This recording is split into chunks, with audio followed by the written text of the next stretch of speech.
अस्सलामुअलैकुम नाजरीन, welcome to the midday show. अब तक की यानी कि 1 बजे तक की तमाम तर डेवलपमेंट्स और ख़बरों के साथ हम हाजिर हैं। मैं हूँ आपके साथ लबीबा तैमूर और मेरे साथ दे रहे हैं नन अदर देन इसार राना साहब। अस्सलाम वालेकुम जी। उम्मीद है कि आप खैर खैरियत से होंगे और हस्ब मामूल हमारी दुआ है कि ये दिन आपके लिए खैर व बरकत का बाइस बने। जनाब नाजरीन, तमाम जो अब तक की अपडेट्स हैं वो लेकर हम हाज़िर हैं और बड़ा दिल बुझा बुझा सा है कि सुबह सुबह आके एक अफसोसनाक ख़बर हम लोगों ने सुन ली। वो ये था कि लकी मरवत में पुलिस मोबाइल पर दहशतगर्दों का हमला हुआ है और इसके नतीजे में 6 एहलकार जो हैं वो शहीद भी हुए हैं और इंचार्ज यानी ड्यूटी इंचार्ज पर जो ASI वहाँ मौजूद थे वो भी शहीद हो चुके हैं और अचानक से हमला हुआ और पता ही नहीं चला उनको।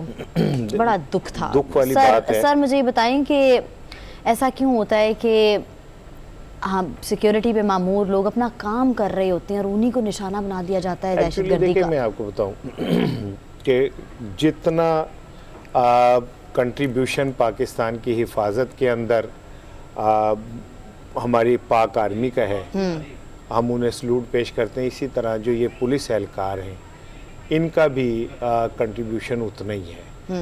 अब ये जो 6 जवान शहीद हुए हैं और इसमें एक ASI भी शामिल, सब बराबर ये जाने वाले, और हमला इतना अचानक था कि ये लोग संभल नहीं सके और जिसकी वजह से जो दहशतगर्द हैं उन्हें मौका मिल गया अपने कार्रवाई करने का। लेकिन ये कि मुझे उम्मीद है कि सर्च ऑपरेशन जारी है और वो गिरफ्तार भी हो जाएंगे। लेकिन असल चीज़ वही है कि हमें ये देखना पड़ेगा कि एक दफ़ा ये बार बार दहशतगर्दी का जो एलिमेंट है ये बार बार उठता है और बढ़ता रहता है।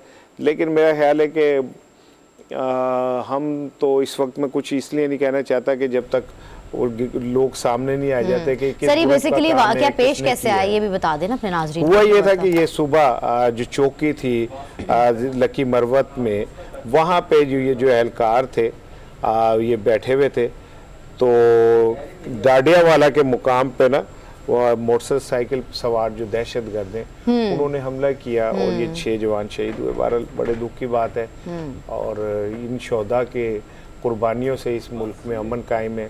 आप में हम सब जो है इन शोहदा की कुर्बानियों की वजह से ही एक पुरअमन जिंदगी गुजारते हैं।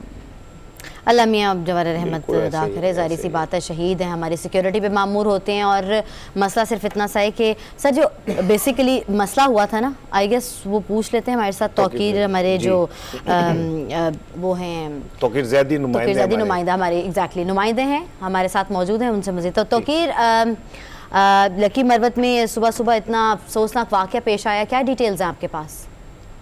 जी, लकी मरवत में अब्बासिया रोड पे पुलिस मोबाइल मामूल के गश्त पर थी कि नामालूम दहशतगर्दों ने फायरिंग कर दी। फायरिंग से एक ASI, एक ड्राइवर समेत 4 पुलिस एहलकार जो है वो शहीद हो गए। शहीद होने वालों में ASI Alamdin, police constable Mahmood Khan, Ahmed Namoor, Ali Usman, driver Diljan और हवलदार जुबैर। ठीक है जैदी साहब, ये मालूमात तो हम अपने नाज़रीन से शेयर कर ही चुके हैं।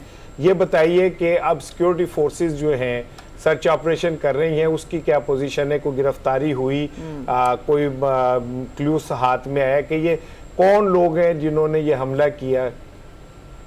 जी, वाक़े के फौरन तक पुलिस और सिक्योरिटी फोर्सेस ने लकी मरवत के मुख्तलिफ इलाकों की नाकाबंदी करके सर्च ऑपरेशन शुरू कर दिया है। कहाँ अभी तक किसी किस्म की कोई गिरफ्तारी अमल में नहीं रहेगी।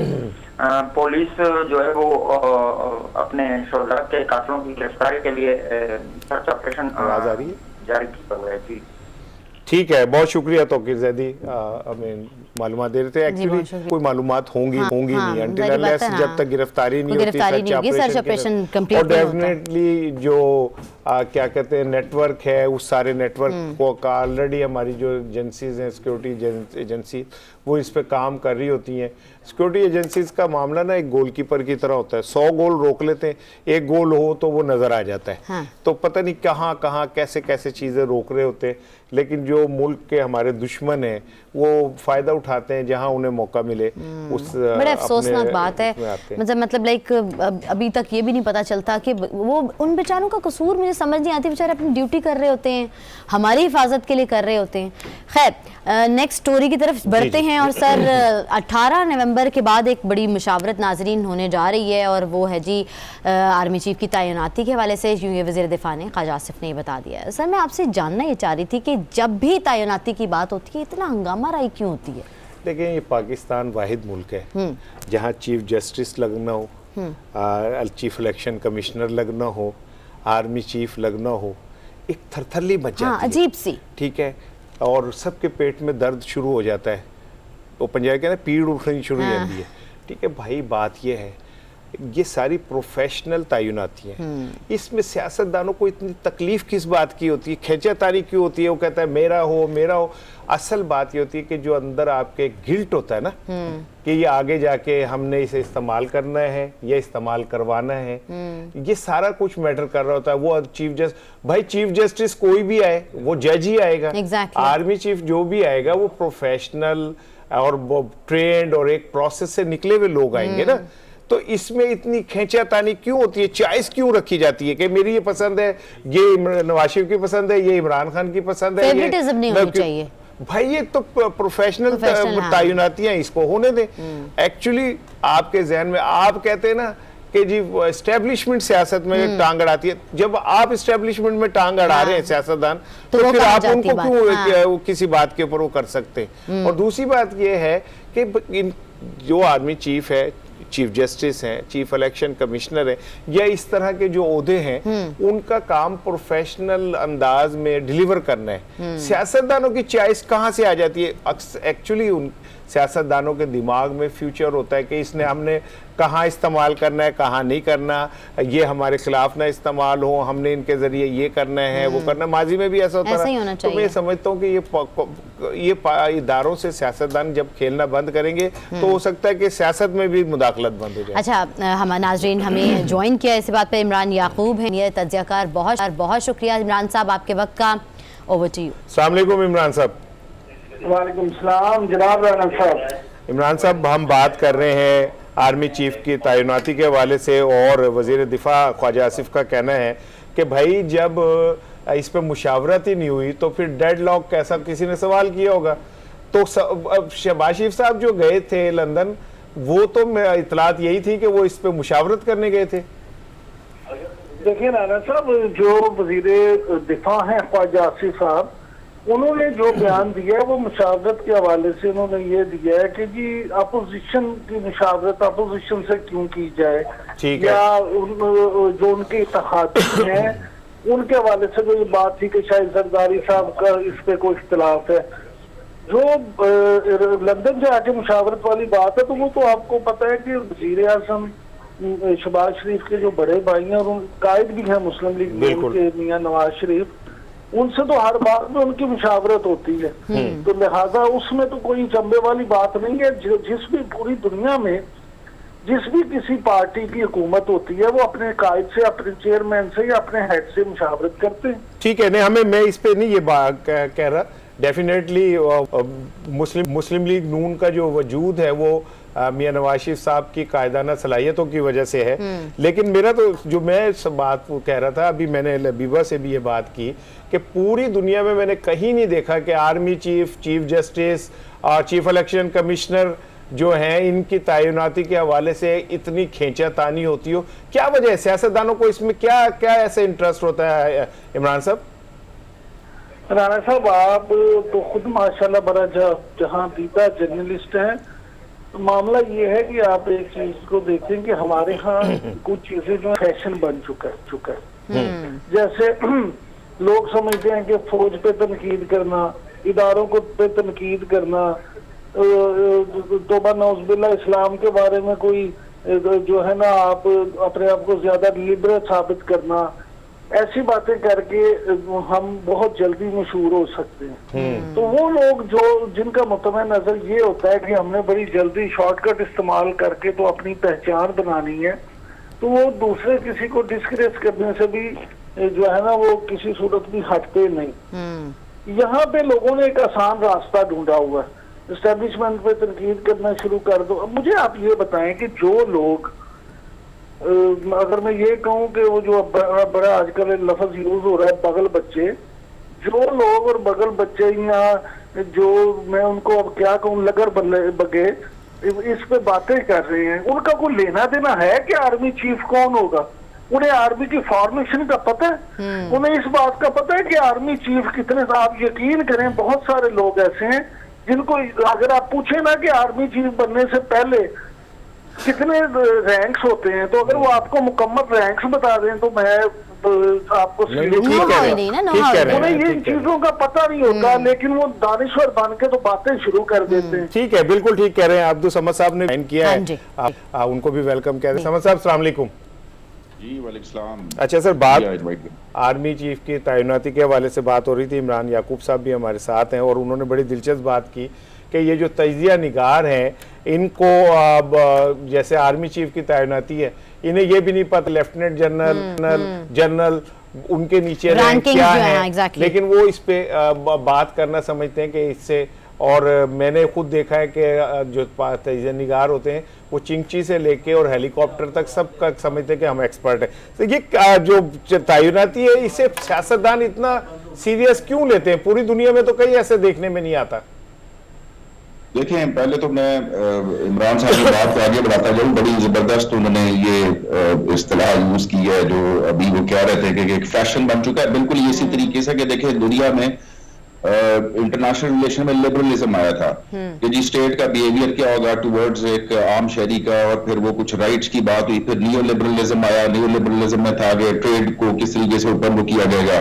अब ये आजकल जो है ना ये देसी लिबरल्स और फेक लिबरल्स जिनको हम ये कहते हैं कि वो जहां पे उनका कोई ना लेना ना देना कि फॉर्मेशन क्या होगी, मिलिट्री हायरार्की क्या होती है, या टॉप 5 या 6 जो है वो कितने कॉम्पिटेंट है वो और एक दूसरे से बढ़ के कॉम्पिटेंट है, ये डिबेट जो है ये तो पब्लिक में पब्लिक फोरम्स के ऊपर होनी नहीं चाहिए। लेकिन अब्दुल समद साहब माजरत से इस जो डिबेट को तो हवा दी इमरान खान साहब ने, जिन्होंने मुसलसल इसके ऊपर बात की और इसको कंट्रोवर्शियल बनाया। देखें इससे फिर थोड़ा पीछे चले जाते हैं। जब मामलात पॉलिटिसाइज हो जाएं, जब पॉलिटिसाइज क्यों ना हो कि जब उनका जो रोल था, मैं बिल्कुल खुल के नहीं कहना चाहता कि जब हो रही थी अदम एतमाद हो रही थी, और उसके बाद और अभी कुछ पिछले 2 हफ्ते पहले की बात है, अगर मैं पिछले 2 हफ्ते पहले आपको बताऊं कि जब एक इदारा आके एक पॉलिटिकल प्रेस कॉन्फ्रेंस करेगा। नहीं ठीक है समझ साहब, नहीं मेरी अर्ज सुने, वो आपकी बात ठीक है, जो भी हुआ प्रेस कॉन्फ्रेंस हुई है वो हुई। मैंने तो पहले भी ये सवाल किया, मैंने इमरान याकूब साहब से भी किया। इमरान याकूब साहब, मेरा कहना यह है कि जब आप इदारों के अंदर उनके हिरारकी में मुदाखलत करते हैं, अपनी चॉइस पसंद नापसंद में जाते हैं, तो फिर आप किस मुंह से ये कहते हैं कि इदारे आपकी सियासत में मुदाखलत कर रहे होते हैं? राना साहब, मैं ना आपकी बात पहले भी सुन रहा था जब आप लबीबा से बात कर रहे थे। आपकी बात बड़ी वजन रखती है कि देखिए आप खुद तो करना चाहते हैं मीठा मीठा हापा पर करवा करवा थू, यानी आप ये चाहते हैं कि आपके पास एक लाइसेंस टू किल हो, आपके पास तो लामहदूद इख्तियारात हो, आपके लिए कोई आइन और कानून की शिक ना हो, कोई पाबंदी ना हो, आप जिसे चाहें जो चाहे कर दें कह दें, लेकिन दूसरे जो हैं वो आपके मामलात में दखल ना दें। देखें सारी जिंदगी आप ये देखें कि जो रिलेशन होता है वो वर्किंग रिलेशनशिप हो या लव रिलेशनशिप, वो 2 तरफा होता है, एक तरफा हो नहीं सकता। अच्छा, अगर मोहब्बत भी 2 तरफा होती है। इसलिए देखे ना, आपसे मोहब्बत 2 तरफा ही है ना, एक तरफा होती तो कब की खत्म हो जाती। सही है। अच्छा, अब गुजारिश ये है कि यहाँ पे अगर आप ये कहें कि हम तो तमाम काम करते हुए दूसरे ना करें, भाई इदारे अपना काम करें। बिल्कुल जो सुप्रीम कोर्ट या अदलिया है वो अपना काम करे। यहाँ बड़ी माजरत के साथ कैमरा का नोटिस ना आ जाए, लेकिन बाद जज साहबान ऐसे रिमार्क्स देते हैं कि लगता पता नहीं। ठीक है असमद साहब, तोशा खाने का तो खरीदार भी सामने आ गया। पहले तो आप कह रहे थे कि जी कोई ऐसी बात नहीं है, कल तो पूरा प्रोग्राम हो गया जियो के ऊपर और उसने तो एक एक सबूत जो है वो दे दिया, तो ये घड़ी वाला मामला कुछ ज्यादा ही काम चुक गया है। देखिए, पहली बात तो ये कि अगर एक प्राइम मिनिस्टर के 3 साल और 8 महीने के टेन्योर में अगर आपको घड़ी के अलावा कुछ नहीं मिला, तो आप ऐसा प्राइम मिनिस्टर दोबारा ढूंढें, 2 तारीख से दोबारा वापस लाएं कि सर आप जो है ना वो बहुत ही वली इंसान है, क्योंकि आप पूरे नून लीग के पास बयानियां बनाने के लिए घड़ी के अलावा और कुछ नहीं था। और वो घड़ी जिसका साबिक वजीर आजम ने खुद इकरार किया कि मुझे घड़ी तोहफे में मिली, मैंने बेच दी, उनकी ये 8 सितंबर को उन्होंने रिटर्न उसमें दिया है कि मुझे एक तोहफा मिला था, मैंने तोशा खाना से खरीदा जो कि कानून के मुताबिक है, और मैंने उसको बेच दिया। ठीक है, तो इसमें जो था वो कोई उछंबे वाली कौन सी बात है। और अगर वो घड़ी नहीं, लेकिन इसमें शहजाद अकबर साहब डील कर रहे हैं और फरा गोगी जो है वो सामान लेके जा रही हैं और वो जाके वह बेच रही हैं। घड़ी, अंगूठी, कफलिंग्स की कीमत जो है वो अरबों रुपए में है, 1.7 अरब की है। और थोड़ा सा जी देखें, बात को समझने की जरूरत है। एक शख्स क्लेम कर रहा है कि उसने एक घड़ी खरीदी, जो घड़ी उसने खरीदी वो शख्स मतलूब है दुनिया के, उसके रेड वारंट इशू हुए उस शख्स को बशीर मेमन FIA के जो DG थे वो फैसिलिटेट कर रहे थे। वो ये तो फिर एक प्रोब करना चाहिए ना कि वो क्यों उनको फैसिलिटेट कर रहे थे। हमारे दौर में तो बशीर इसके ऊपर केसेस हुए हैं। आपके तो वफाकी वज़रा खुद उनसे मुलाकातें करते थे, तस्वीर आई हुई है, वो आपके तो आपका तारा थे वो। अच्छा, उस वक्त वो आए थे UAE के डेलीगेशन के थ्रू। अब एक डेलीगेशन जब मिलने के लिए आता है तो उसकी इंडिविजुअल की जो एक हैसियत होती है वो खत्म हो जाती है कि उस डेलीगेशन में जाहिर बात है कि वो कौन कौन लोग एनालिस्ट होंगे, उनका पर्सनल तो किरदार जो है ना वो वेरीफाई नहीं किया जाता। वो तो जिधर से भी या जिस ऑर्गेनाइजेशन के थ्रू या गवर्नमेंटल और नॉन गवर्नमेंटल ऑर्गेनाइजेशन के थ्रू अगर आएंगे तो उनको तो डेलीगेशन के तौर पर फैसिलिटेट किया जाएगा जिस भी मिनिस्ट्री में वो गए होंगे। तो ये बात वो ला हासिल बहस है। लेकिन जो पॉइंट है कि जी वो एक शख्स क्लेम कर रहा है जो कि नॉर्वेजियन बिजनेसमैन था, वहां पे फ्रॉड से भागा, वहां से फिर वो टर्की में भी मतलूब है, उसने $multi-million का, वो घाना में भी उसने कोई $billions की डील की, जिसमें यानी कि एक शख्स जिसकी कोई क्रेडिबिलिटी नहीं है। और क्रेडिबिलिटी उसकी ये है कि वो पूरी दुनिया में वांटेड है, इवन पाकिस्तान में वो नहीं, लेकिन ठीक है इमरान याकूब साहब, कल आपने भी वो जाहिर है देखा होगा सारा एपिसोड, और क्या कहते हैं आज मीडिया जो है इसी पे बात कर रहा है।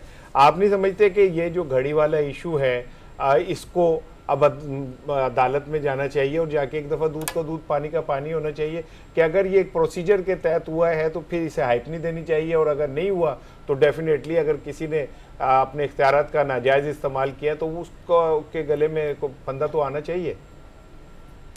दादा साहब, मुझे आप एक बात बताएं, इन्होंने गोशवारों में क्या जाहिर किया कि कितने में बेचा है, और जो खरीदार है वो क्या कहता है कितने में बेचा है।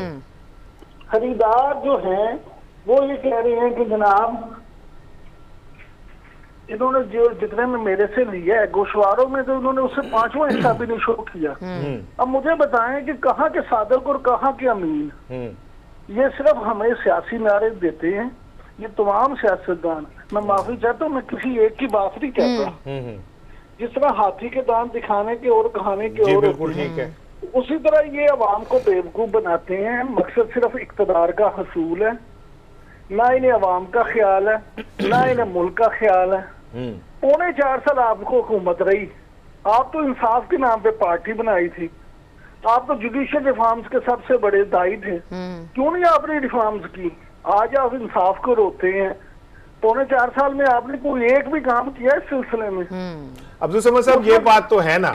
अब आप ये कहें जी हमारा नैब पे इख्तियार नहीं था, उस पे नहीं था, उस पे नहीं था, 3.5 साल हम सिवाय इल्जामात के तो कुछ नहीं सुनते रहे। इमरान साहब से सादा सा सवाल है कि एक शख्स आता है जिसकी रिप्यूट बिल्कुल दुनिया में जो है वो एक फ्रॉडिये की है, वो आके क्लेम करता है और वो ये कहता है उसके पास सबूत भी कोई नहीं खरीदने का, ना उसके पास ट्रांजैक्शन का सबूत उसने तो वो तोहफा दिखा दिया, उसने तो वो तोहफा दिखा दिया। मैंने आपने कोई चीज बेची, घड़ी मैंने उससे खरीदी, मैं आपको वो घड़ी दिखा दूं और मैं आपको कहूं कि मैंने ये खान साहब से या वजीर आजम साहब, अगर वो ये कहता कि मैंने डायरेक्ट प्राइम मिनिस्टर से खुद खरीदी और वो ये क्लेम करता है कि कोई बैंक ट्रांजैक्शन नहीं है, मैंने $2 मिलियन जो है वो दुबई के अंदर कैश ट्रांजैक्शन की है, क्या मुझे आप ये बताएं कि दुबई के लॉज के मुताबिक वो कैश जो है वो $2 मिलियन कैश ट्रांजैक्शन करना किसी बैंकिंग रिकॉर्ड में ना आए, तो क्या ऐसे सबूत, ऐसे इल्जाम को कबूल किया जा सकता है? और उसके बाद वो एक चैनल ये भी कह रहा है कि वो $2 मिलियन खान साहब के एक दोस्त के प्राइवेट जेट में वहां से कैश का बैग लाया गया, बल्कि हामिद मीर साहब कह रहे थे कि वो $2 मिलियन जो है वो कैश लाया गया। मुझे ही बताएं कि क्या प्राइवेट जेट जो होता है वो कस्टम लॉ से अबव होता है? क्या वो जो भी वो अगर वजीर आजम का प्राइवेट जेट हो तो फिर कौन से, वो तो डायरेक्ट बनी गाला भी उतर सकता है। आजम का प्राइवेट जेट नहीं था, वहां से जो भी प्राइवेट जेट फ्लाई करेगा, कस्टम के रूल्स को जो बैगेज होगा वो तो क्लियरेंस होके जाएगा। तो आप ये कह रहे हैं कि $2 मिलियन वहां से जो है स्मगल हुआ एक प्राइवेट जेट के थ्रू, ये एक और इल्जाम है, घड़ी से बड़ा इल्जाम है। इमरान याकूब साहब, माजी में भी जो हुक्मरान हैं उन्होंने तोशा खाने से घड़ियां भी बेची हैं, गाड़ियां भी बेची हैं, बड़े कीमती सामान भी बेचे। इस वाले इशू को इतना क्यों बनाया जा रहा है, जबकि माजी में BMW भी वज़ीर आज़म ने निकाल के बेची और कीमती घड़ियां भी बेची, कालीन भी बेचे गए। इसको इतना क्यों किया जा रहा है? अगर यही बहुत बड़ी बात है तो जो माजी में चीजें बेची नवाज शरीफ साहब ने, जरदारी साहब ने, वो ठीक थी? नहीं, वो भी ठीक नहीं थी, लेकिन आप इशू को समझे ना। इशू ये नहीं है कि आपने तोशाखाने की चीजें बेची क्यों। इशू ये है कि आप तो एक ईमानदार है ना, आप तो सादिक और अमीन है। तो वो तो कह रहे हैं कि हमने पैसे दिए, पैसे देके खरीद, वो हमने जो प्रोसीजर है, आज फवाद साहब ने अभी प्रेस कॉन्फ्रेंस की है, वो कहते हैं कि जो प्रोसीजर था उसके तहत हमने चीज बेची है। वो उनका कहना है कि ये जो तोहफा था ये प्रोटोकॉल अफसर ने वसूल किया, उसने जाके जमा कराया, उसकी रसीद जो थी उन्होंने मुतलका अफसर को जमा करा दी। उसके बाद जो तरीकेकार है, पहले 20% था, इमरान खान ने 50% के ऊपर चीज लेके आगे बेच दी, तो ये उनका हक है। अच्छा, रियासत मदीना में जब हजरत उमर फारूक रजी अल्लाह ताला अन्हु से ये सवाल हुआ था कि आपका तो कुर्ता एक चादर में बन नहीं सकता, आपका कद लंबा है, आपने ये कुर्ता कैसे बना लिया? तो उन्होंने क्या कहा था, मैंने तोशाखाना से खरीदा है। उन्होंने अपने बेटे से कहा था कि ये एक किसका हिस्सा था, मैंने ले लिया। आप रियासत मदीना की बात करते हैं और हाल ये आपका कि आप $2 मिलियन वसूल करते हैं, अब हजते ढूंढते हैं उसमें से, कहते हैं जी हमने नहीं दी जी, वो मैंने नहीं किया जी, वो हमने नहीं किया जी, वो फलां ने नहीं किया। भाई बात ये है कि या फिर अगर वजीर आजम साहब कहते हैं कि उन्होंने घड़ी नहीं बेची, उन्हें पैसे नहीं आए, तो फिर तो वो ये तो दलील ही गलत है ना कि जी फरा ने बेची या माजे ने बेची या साजे ने बेची। ये तो खुद वो तस्लीम करते हैं इसी का नाम एग्जैक्टली। इसका जवाब लेंगे अब्दुल समद याकूब साहब से, लेकिन एक छोट के बाद कहीं मत जाइएगा, हमारे साथ जुड़े रहिएगा। Stay with us. Welcome back to the midday show, जहां से हमने कंटिन्यू ब्रेक ली थी, वहीं से हम कंटिन्यू करते हैं। अब्दुल समद साहब से पूछा था, मैं आपसे ये पूछा था कि ये आप जो मर्जी वजाहतें दें, क्या आप पीटीआई इस बात को ओन करती है कि उसने घड़ी बेची? बिल्कुल, मैंने आपसे कहा कि इमरान खान ने एक स्टेटमेंट दी है कि जिसमें यह था कि उसने घड़ी बेची है, और ये भी कहा कि भाई मैंने वो कुछ तोहफे बेच के, कुछ 4 चीजों का जिक्र था, बेच के बनी गाला का रोड बनवाया। ठीक है, ठीक है। अब ये एक मिनट मेरे ये जवाब दीजिए, क्या जो $20 लाख में सौदा हुआ वो आपने अपने कागजात में शो किए? देखें, एक शख्स ने इल्जाम लगाया जिसको आप ऑन करके एक बयानिया बन चुका हुआ है कल रात से कि कल के दिन में ही एक उन्होंने इवैल्यूएशन की कि ये $12 मिलियन का एक तोहफा था किसी साइट की, किसी दुकान से दुबई में। मैं आपसे ये कह रहा हूं कि जो उस शख्स ने क्लेम किया, जो घड़ी दिखाई, पहले तो ये प्रूव होना चाहिए कि वो घड़ी असली थी, रेप्लिका था, एक बयानिया नैरेटिव इमरान खान के खिलाफ बनाया जा रहा है। पहले तो ये चीजें जो शख्स क्लेम कर रहा है उसकी कोई क्रेडिबिलिटी नहीं है, कोई ऐसी उसकी हैसियत नहीं है। पहले तो अब मैं मतलब आज आपको वो घड़ी का कोई रेप्लिका कहूं कि ये रोलेक्स की घड़ी है, ये मैंने फलां प्राइम मिनिस्टर से खरीदी नवाज शरीफ से, और ये मैं आपको एक बयानिया बना दूं, ब्रेकिंग न्यूज बन जाए पूरे चैनल्स पे, जो प्राइम टाइम है वो उस पे, और बाद में पता चले कि वो शख्स जिस तरह का फ्रॉड है उसका तो क्लेम ही फ्रॉड था, वो तो घड़ी। इसार साहब, मैं तो ये जानना चाह रही हूँ आपसे कि जब वो शख्स आया सामने तो उसके ज़हन में ये भी तो आया होगा ना कि मुझसे बाद में जाकर देखा भी जाएगा कि मैं सही चीज़ भी दिखा रहा हूँ कि गलत चीज़ दिखा रहा हूँ। बेसिकली अगर वो आ गया, सामने आया है, तो उससे क्या पूछगिछ नहीं होगी? दूसरी चीज़ ये है कि वो इस तरह नहीं आया, कि कोई हवा में चीज़ कर रहा है, वो तोहफा लेके आया है, उसने वो तोहफा भी दिखाया कि जी ये है वो तोहफा। फिर उसके पास डेफिनेटली शहजाद अकबर के फ़ोन कॉल्स की रिकॉर्डिंग मौजूद है, शहजाद अकबर साहब ने जो रब्ता किया उसकी भी, और फर्क होगी पक्के पैरे, हाँ वो जाहिर है पक्के पैरी आए। इमरान याकूब साहब, जो मैं बात कर रहा हूँ कि डेफिनेटली जो ये हमारे दोस्त हैं इनके पास सबूत तो है, तो वो इतना बड़ा क्लेम लेके आए हैं ना कोई उनके पास बैकअप में उमर फारूक के सबूत हैं, तो वो इतनी बड़ी बात कर रहे हैं। हमें मैं जल्दी से आपको बता दूं, पहली बात ये कि अभी अब्दुल समद साहब फरमा रहे थे, माशाल्लाह बड़ी इनकी मैं रिस्पेक्ट करता हूँ कि रेप्लिका भी हो सकता है। बड़ी माजरत के साथ मेरे भाई को शायद ये नहीं पता कि रेप्लिका या 2 नंबर उस चीज का बनता है जो मार्केट में आम बिकती हो। अच्छा, हाँ हाँ, जो कस्टमाइज्ड चीजें होती है ना उनका रेप्लिका नहीं बनता, पता चल जाता है। आप ये देखें 2 नंबर चीज कौन सी बनती है जो ज्यादा बिकती हो, तो पता ही ना चले 1 नंबर है कि 2 नंबर। जो कस्टमाइज चीजें होती हैं पूरी दुनिया में उनका रेप्लिका नहीं बनता, अगर उनका रेप्लिका बनाया जाए तो वो इतनी महंगी पड़ती है। इमरान साहब, मेरा ख्याल है अब्दुल समद साहब का कहना ये है कि जो उन्होंने दिखाया दूसरी बात, जी जी जी आप कर लीजिए। दूसरी बात, दूसरी गुजारिश ये है कि ये जरा मैं इमरान साहब की बात करके मैं आपकी तरफ आता हूँ। आज ये कह रहे हैं कि जी उमर फारूक फराडी है जी, वो फराना है जी, टमकाना है। मान लिया आप इनकी बात सच मान लेते हैं, तो जब इमरान खान साहब वाया बठिंडा यानी शहजाद अकबर साहब और फरा गोगी वो घर ही उसको बेच रहे थे, तो उन्होंने ये नहीं सोचा कि हम किस 2 नंबर के साथ डील कर रहे हैं। हम तो अपनी को गाड़ी बेचने जाएं 2 लाख की, सही बात तो है। वो भी पहले देखते हैं कि फ्राडिया ना मत्थे लग जाए। अब तो ये इतने मासूम है पीटीआई वाले कि इन्होंने, देखिए बड़ी सिंपल सी बात है, समझने की जरूरत है कि जो उसने इल्जाम लगाया आपने उसको मनोवन सच तस्लीम करके उसके ऊपर आप ये कह रहे हैं कि ये ट्रांजैक्शन हुई। मैं आपसे ये कह रहा हूं कि जो इल्जाम लगाने वाला शख्स है अगर उसका इल्जाम सिरे से ही गलत हो तो फिर तो आप भी जो बात कर रहे हैं वो गलत साबित हो जाएगी, क्योंकि आपने कहा $2 मिलियन में उसने खरीदी, वो तो उसका क्लेम था। अब ना उस ट्रांजैक्शन का कोई रिकॉर्ड है, और फिर ये भी हो सकता है, मैं आपको एक और पहलू भी इसका दिखाऊं कि हमारे दौरे हुकूमत में इस उमर फारूक के ऊपर FIA के केसेस हैं, इसके ऊपर वो इसकी बेटी के अगवा के ऊपर, और फिर ये जो जिस तरीके से ये पाकिस्तान से लेके गया अपनी 2 बेटियों को, फिर ये केसेस भुगतता रहा। अब ये भी हो सकता है कि परसरगरा जो, क्योंकि वो केसेस तो हमारे दौरे हुकूमत में बने थे, और ये भी हो सकता है कि उसकी आड़ में वो कोई मौजूदा गवर्नमेंट से, मौजूदा वजारत दाखिला से वो रिलीफ लेना चाह रहा हो कि वो खुद इस्तेमाल हो रहा हो, इस तरह के इल्जाम लगा अगर उसके ऊपर राना साहब ने बड़ी अच्छी, अब्दुल समद साहब ने बड़ी अच्छी बात कर दी। खुद ही देखें, इन्होंने कहा कि ये उसके पास कोई रिकॉर्ड है कि $2 मिलियन, तो ये जितने की कहते हैं कि हमने 5 लाख में बेची, इनके पास भी तो रिकॉर्ड होगा ना कि इन्होंने किसको बेची और किसको वो पैसे गए, किस ट्रांजेक्शन के तहत गए।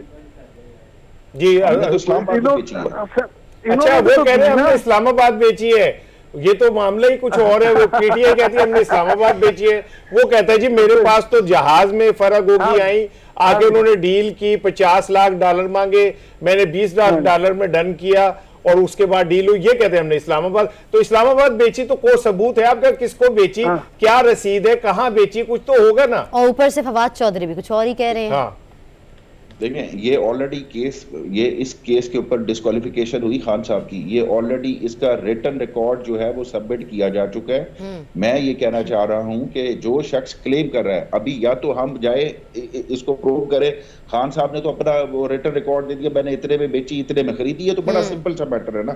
ये कोई सिरे महल का या एवन फील्ड्स का तो है नहीं।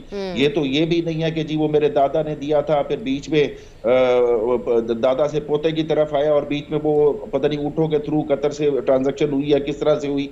वो तो ये तो एक बकायदा जो एक ट्रांजैक्शन, छोटी सी ट्रांजैक्शन है, यानी कि घड़ी कितने की हो सकती है कि वो इस्लामाबाद में बेची गई, उससे एक छोटी सी अमाउंट जो है वो उन्होंने रिसीव की, उसका सबूत उन्होंने फिर बाद में गुशवारों में दिया।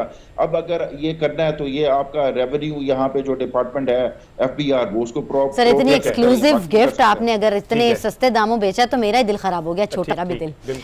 अच्छा, क्योंकि हमारा पास वक्त था इस वक्त कम, तो उनका बहुत बहुत शुक्रिया। इमरान याकूब साहब हमारे साथ मौजूद थे। छोटी सी ब्रेक के बाद दोबारा हाजिर होते हैं, कहीं मत जाइएगा। Welcome back to the midday show. तो नाजरीन, आज जो है ना वो बर्दाश्त का आलमी दिन मनाया जा रहा है और इस दिन को मनाने का एक मकसद है कि मुआशरे में और आपसी में जो सब्र तहम्मुल है और अदम बर्दाश्त है ना, वो जो आपको ख़त्म होती हुई नज़र आ रही है ना, उसको हम ज़रा उजागर करें कि वो किस तरीके से है। वो इसी के ऊपर राना साहब हमारे साथ इतनी प्रैक्टिस की तुमने अदम बर्दाश्त का जुमला कैसे इस्तेमाल करना है, फिर वही पे वो जुमला कहेंगे। अदम बर्दाश्त, कुव्वत बर्दाश्त, हाँ, कुव्वत बर्दाश्त की कमी। जैसे अब आज सारे चैनल्स पे चल रहा है कि आज दुनिया भर में बर्दाश्त का आलमी दिन मनाया जा रहा है। भाई आलमी दिन मनाया जा रहा है तो दुनिया भर में मनाया जाएगा ना। हाँ, तो और वो भी दुनिया भर में, वो भी आलमी, है ना। प्रोफेसर रियाज साहब एग्जैक्टली हमारे साथ मौजूद है इसके ऊपर प्रोफेसर रियाज भट्टी, माहिर नफ्सियात और बहुत कुछ है वो हेड ऑफ द डिपार्टमेंट थे मेयो हॉस्पिटल के और बहुत बड़े साइकियाट्रिस्ट, साइकोलॉजिस्ट बहुत warm welcome to our show. अब जैसे कि मैं एक क्वेश्चन पुट कर देती हूँ पहले कि सर बेसिकली अदम बर्दाश्त जो है या क़ुव्वत बर्दाश्त जिसे हम कहते हैं, एलिमेंट बर्दाश्त का जो ज़िंदगी से वो ख़त्म कहाँ से होना शुरू हुआ? बेसिकली इसकी पॉइंट्स कहाँ से स्टार्ट होते हैं कि आप ना मतलब लाइक क्रैंकी होना शुरू हो जाते हैं और ज़िंदगी से आवाज़ारी लोग मुझे लगता है कि होते हैं जो बर्दाश्त खत्म कर बैठते हैं। प्रोफेसर मैं लबीबा की बात को आगे बढ़ाते हुए ज़रा हम चाह रहे समझें कि हमारे मुआशरे में से बर्दाश्त की जो सलाहियत है वो क्यों ख़त्म होती जा रही है, किस वजह से हम इस सतह पे चले गए हैं कि हम किसी सामने वाले को ना सुनना चाहते हैं ना बर्दाश्त करते हैं। सर इसकी वजह क्या है? अच्छा जी, इसमें वैसे तो बहुत सारे अवामिल हैं, फैक्टर्स हैं, लेकिन समझिए कि ये किस्सा 3 दहाइयों तक कम अज़ कम मुहीत है। जब ये 80s और 90s में ये अफगानिस्तान की वार हुई थी, रशिया आया, उसके बाद यहाँ पे जो हमारे यहाँ एक कल्चर डेवलप हुआ और मार्शल लॉ लगा 11-1 साल, वो ज़माना खुद सप्रेशन का था, इंसानी हकूक़ की सप्रेशन की बात थी, और उसके साथ हीरोइन और क्लाशनिकोव का कल्चर हमारी सोसाइटी में इंट्रोड्यूस हुआ। और उसी दौरान हमारे यहाँ बदकिस्मती से मजहबी जो रवादारी थी वो अदम बर्दाश्त में तब्दील हुई और फिरका बंदी को उजागर किया गया। अच्छा, इधर सुन रहे हैं ना आप? जी जी जी जी, जी।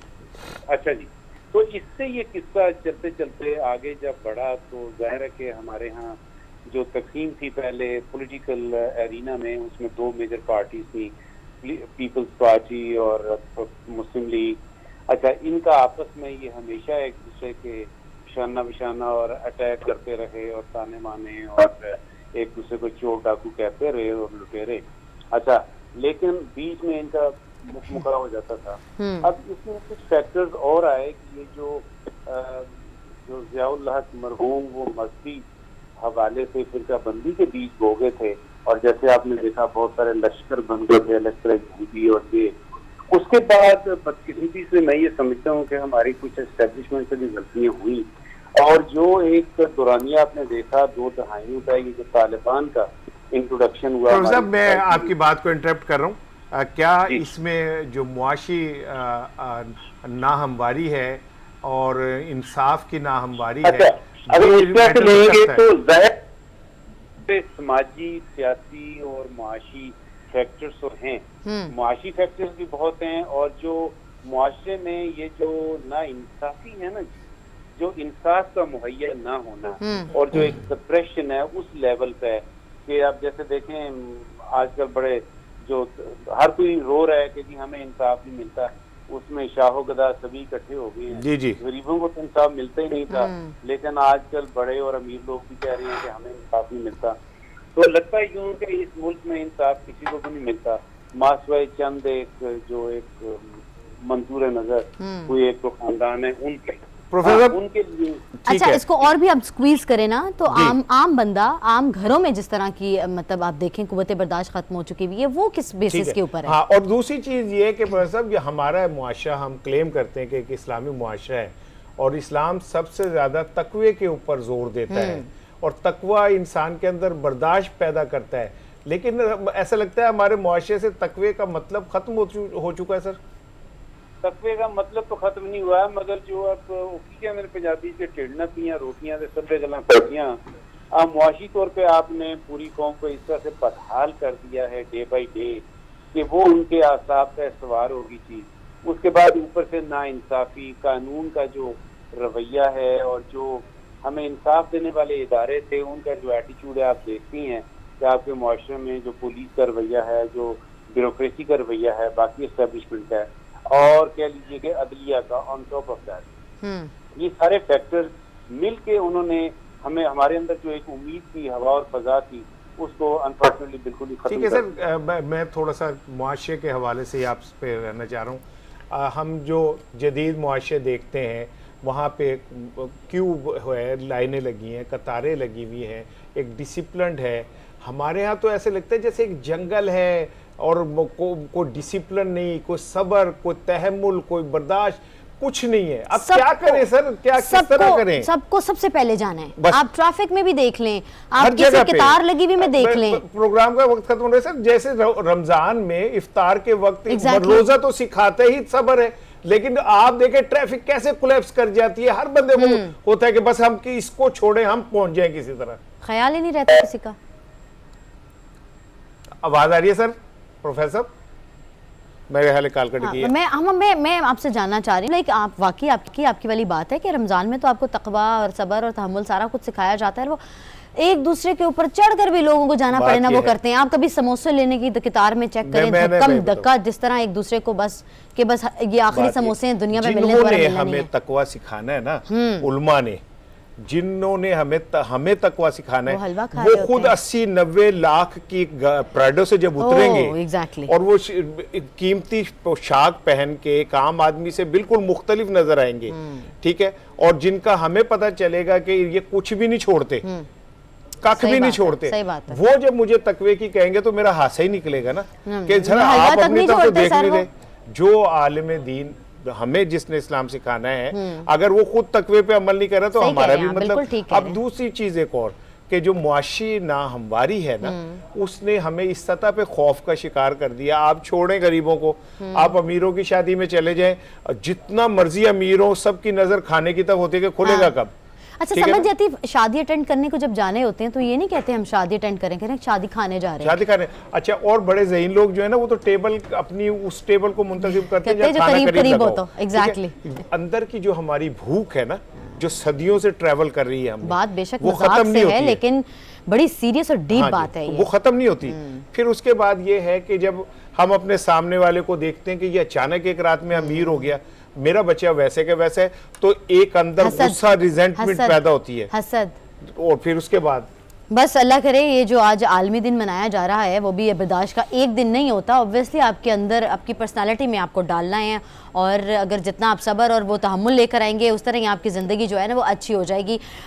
ये था हमारा लोगों को रास्ता देंगे तो आपको रास्ता मिलेगा। अल्लाह कहता है कि ये था हमारा आज का प्रोग्राम। हमारे पास वक्त कम है और इंशाल्लाह अगले हफ्ते बशर्ते ज़िंदगी में ज़रूर मुलाकात होगी। दुआ में हमें याद रखिएगा। अल्लाह हाफ़िज़।